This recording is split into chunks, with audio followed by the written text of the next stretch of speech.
नमस्कार। देश के रत्न रतन टाटा जी को भगवान ने वापस बुला लिया है।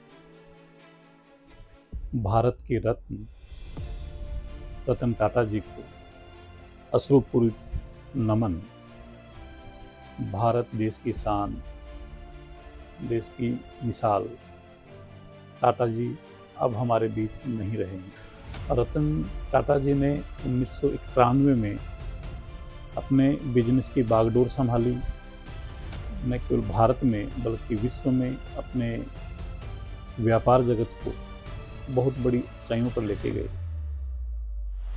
टाटा साहब समाजवादी और पूंजीवादी विचारधारा से ऊपर उठ कर चलते थे। उन्होंने कभी इन विचारधाराओं का मोह नहीं रखा।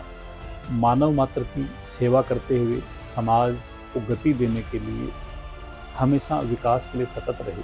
रतन जी की सबसे बड़ी खास बात जो लोगों से मैंने सुनी है वो ये थी कि कंपनी में काम करने वाले कर्मचारी उनके लिए संख्या बल नहीं थे, वो एक परिवार का सदस्य मानते थे, हमेशा उनकी जवाबदेही मानते थे।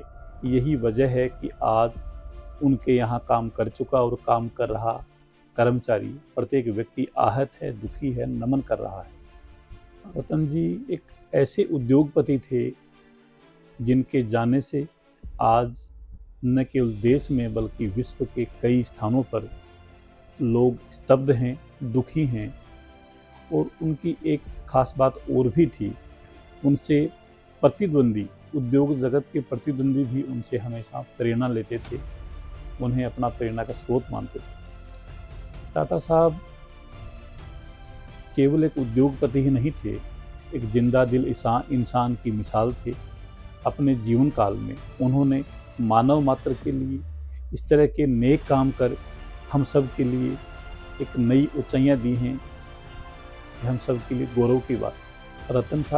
टाटा साहब के जो मूल सिद्धांत थे जिन पे उन्होंने खुद अपना जीवन यापन किया, मैं समझता हूँ वो सिद्धांत आगे आने वाली पीढ़ियों के लिए एक नई प्रेरणा साबित होंगे, एक नई दिशा दे पाएंगे और हमारे बीच में से ही वो लोग उनके जीवन आदर्शों को अपना के देश और दुनिया में भारत का नाम करेंगे। लेकिन टाटा साहब के जाने के बाद हम सब के लिए, हमारे देश के लिए एक चिंता की बात है। रतन टाटा साहब ने जो अपनी परिसंपत्तियां छोड़ी हैं उन्हें अब कौन संभालेगा। जय हिंद, जय भारत।